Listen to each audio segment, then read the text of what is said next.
Close your eyes and try to remember what the colour neon sounded like in 1995. It wasn't just a visual, it was a physical vibration. It was the sound of a distorted bass guitar played through a cheap amplifier, the rattle of a skateboard on cracked pavement, and the specific high-pitched whir of inline skate bearings. This was the era of the fisheye lens, a time when every camera angle had to look like you were peering through a glass bowl, distorting the world until the edges blurred into a smear of concrete in a purple sky. To play an Xtreme games title on the PlayStation is a step into a time capsule where cool was measured in how much momentum you could keep while punching a guy off a mountain bike. The sensory experience of these games is fundamentally different from the polished corporate sheen of a modern sports title. On the PS1, the Asphalt has a texture that looks like static. When your character bails, and you will bail, the sound isn't a realistic thud, it's a crunching digital explosion of noise that makes your own bones ache. There's a frantic, jittery energy to the way the camera follows the action, struggling to keep up with the low-poly athletes as they luge down a highway at 80 miles per hour. You can almost smell the error, a mixture of spray paint, rubber cement, and the ozone of a CRT monitor running for 12 hours straight. It's the feeling of a thumb blister forming on a D-pad because you've been holding the boost button since the starting line. It's the visual language of the X Games before it became a multi-million-dollar industry, back when it still felt a little dangerous, a little dirty, and incredibly loud. This isn't just about racing, it's about a cultural obsession with speed and altitude that defined the first half of the PlayStation's life.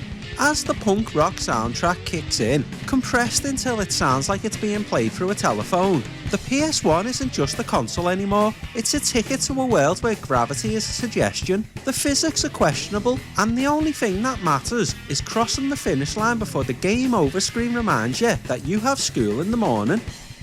Yeah, I'm really glad we all wasted our time and came out here and watched you race like that. I hope your family wasn't watching. Welcome to the PSX Index. I'm Parasine, and this is the show where I play and document all 1,278 PS1 games released across Northern America.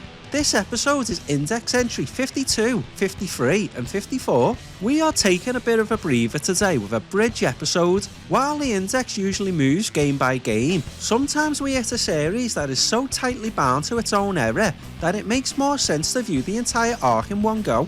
We're looking at the Xtreme trilogy, a franchise that started as a star-studded launch title and ended as a forgotten relic of the late 90s. The first entry, ESPN Xtreme's Games, was a 1995 launch heavyweight. It was Sony's way of showing that the PlayStation wasn't just for gamers, it was for the burgeoning X Games generation. It featured real FMV pep talks from Susie Cobbler and an official ESPN license that gave the whole thing a sense of pre-millennium legitimacy. However, if you look for this game today, you'll often find it under the name 1Xtreme. Why? Because like many early relationships, the one between Sony and ESPN didn't last. When the license expired, Sony scrubbed the ESPN branding, cut the FMV, and re-released it as a greatest hit to match its younger siblings. 2Xtreme followed quickly in 1996, dropping the ESPN baggage and leaning into the street game's identity. It traded the digitalised sprites of the first game for rendered backgrounds and a much faster, some would say too fast sense of speed. Finally we have 3Xtreme, which arrived in 1999, developed by 989 Sports. This was the moment the series tried to go full 3D to compete with games like Tony Hawk's Pro Skater. It was a transition that proved much harder than the developers anticipated.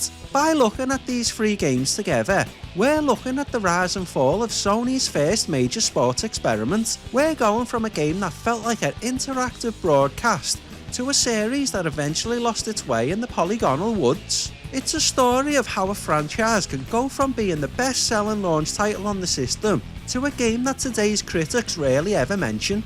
We have a lot of hills to luge down and a lot of opponents to punch. Let's get into the evolution of the Xtreme brand.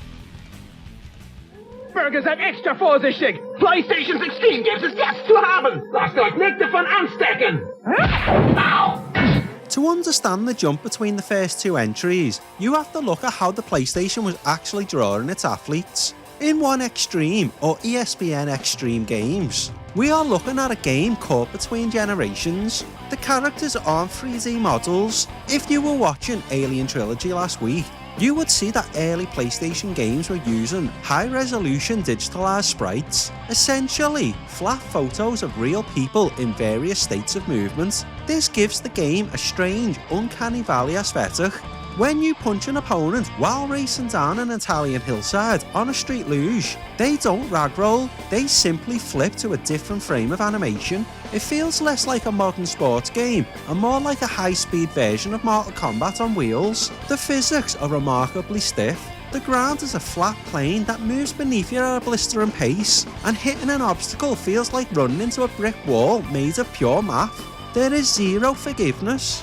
By the time 2Xtreme arrived in 1996, Sony decided to embrace the true power of the PS1's polygonal engine. The digitalized sprites were thrown out in favour of 3D models. While this sounds like an upgrade on paper, it completely changed the feel of the physics. Everything in 2Xtreme is floaty. You aren't just racing, you're practically flying.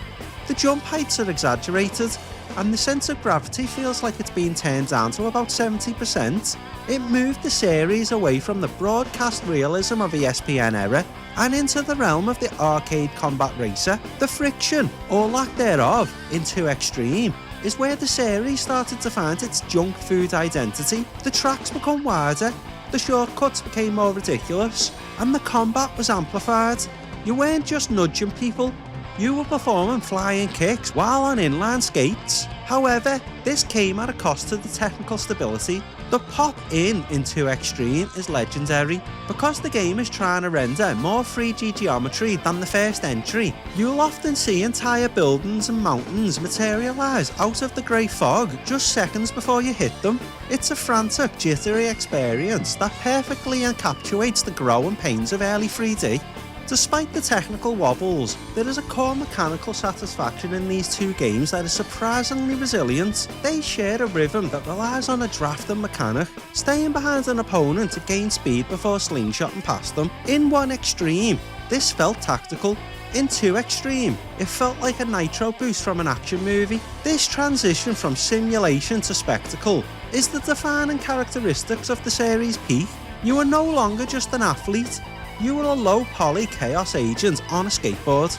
It was simple, it was loud, and for a few years in the mid-90s, it was exactly what we wanted from the PlayStation.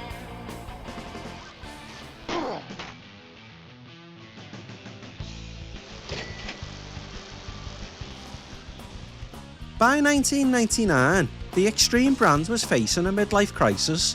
The world had moved on from the novelty of seeing a 3D person on a skateboard. Tony Hawk's Pro Skater was about to drop and change the vocabulary for the genre forever, and 989 Sports, Sony's internal development powerhouse, knew they had to evolve or die. 3Xtreme was their attempt at a total reinvention. They finally moved the series into a full 3D environment, where the camera wasn't just looking behind you on a rail, you had total freedom, or at least that was the promise. In reality, 3Xtreme is the point where the series' technical reach finally exceeds its grasp, resulting in a game that feels like it's vibrating apart from the seams. The first thing you notice in 3Xtreme is the visual noise. To achieve a full 3D world with the multiple races, the developers had to make massive compromises. The textures are incredibly low resolution, and the polygon jitter, that classic PS1 quirk, where the edges of objects seem to dance, is turned up to 11. It's an ugly game, even by 1999 standards, but the real point of no return is the physics engine. In an attempt to make the game feel modern, they added a complex trick system and a more realistic collision. The problem is that the PS1 hardware just wasn't fast enough to calculate these interactions in a way that felt good.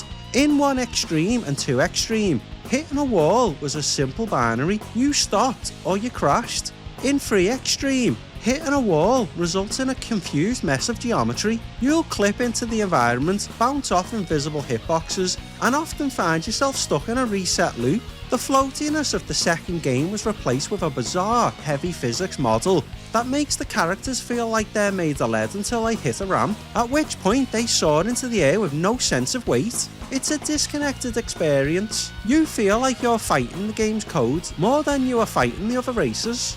989 Sports also tried to lean into the RPG-like trends of the late 90s, adding character stats and equipment upgrades. You could buy better bearings for your skates or a lighter frame for your bike. On paper, this adds depth. In practice, it just highlights how unbalanced the game is. If you don't grind for the best gear, the AI, which is notoriously aggressive, will simply leave you in the dust. It turns a pick up and play arcade series into a bit of a chore. 3Xtreme represents that awkward teenage phase of game development where a franchise tries to act grown up by adding complexity, but ends up losing the simple kinetic joy that made people fall in love in the first place. It was the end of an era, not because the idea was bad, but because the PlayStation 1 had finally run out of steam to support it. Threatening humanity. It's happening right here, in our very homes, and corrupting the lives of our loved ones. Yes, friends, I'm talking about this. It may look like a harmless bagel toaster, but inside is a deadly donut. There is a very specific type of game that I like to call 90s junk food. These aren't the gourmet 5-course meals like Metal Gear Solid or Final Fantasy VII. They are the digital equivalent of a bag of flaming hot crisps and a lukewarm soda. Low in nutritional value, arguably bad for you, but absolutely impossible to stop consuming once you start. The Xtreme trilogy is the ultimate example of this. It is a franchise built entirely on vibe and chewed. From the moment you boot up the first game to see the ESPN logo, you are being sold a lifestyle. It's a world where everyone has a nickname, like Clutter or Jet, where every menu is covered in digital graffiti, and where the music is designed to make you want to go out and buy a pair of baggy cargo pants. The soundtrack is the secret sauce of this junk food experience. In the mid-90s, the Red Book audio of the PS1 allowed developers to put actual rock tracks on the disc. While 1Xtreme had a more generic, broadcast-safe rock score, 2Xtreme and 3Xtreme leaned into the burgeoning pop-punk and skate rock scene. It's the kind of music that sounds best when it's slightly distorted by your TV's built-in speakers. It provides a Pavlovian response. As soon as that first power chord hits, your brain switches into a low-stakes, high-adrenaline mode.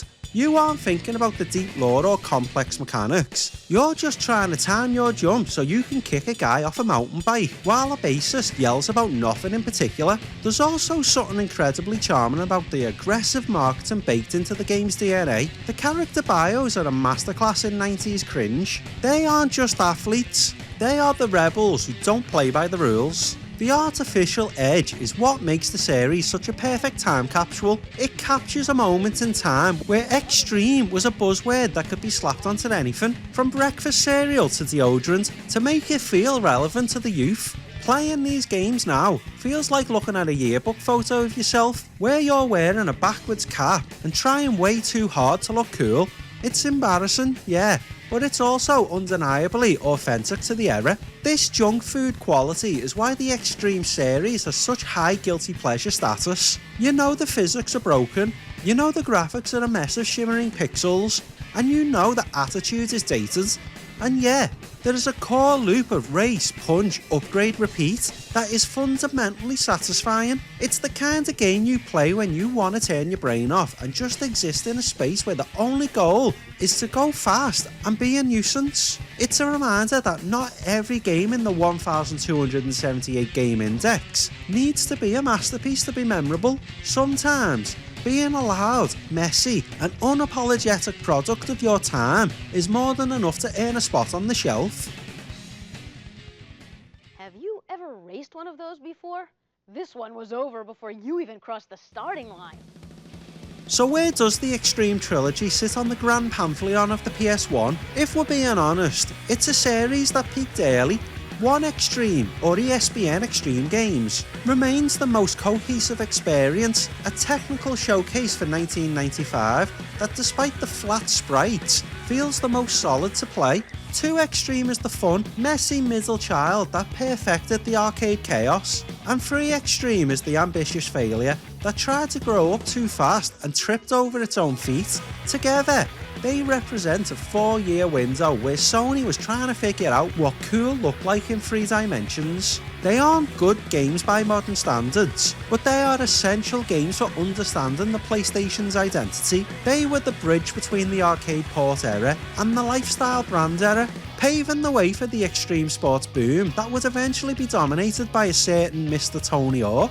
These 3 games were a blast of pure 90s adrenaline, but they were also a workout for my D-pad and my patience. Documenting them feels like checking off a massive piece of the console's cultural foundation. They might be junk food gaming, but sometimes that's exactly what the index needs to keep things moving. 54 games down, 1,224 games to go. In our next episode, we are leaving the sun-soaked streets and the Xtreme attitude behind for something far more clinical, calculated and high-tech. We are stepping into the digital void for Metal Gear Solid VR missions. This isn't a sprawling cinematic narrative of the main game. This is a tactical espionage action, stripped down to its barest, most mechanical essentials. It's a 300-level masterclass in stealth, and it's going to be a fascinating look at how the PS1 handles gameplay in its purest form. I'll see you in the simulation for Index Entry 55.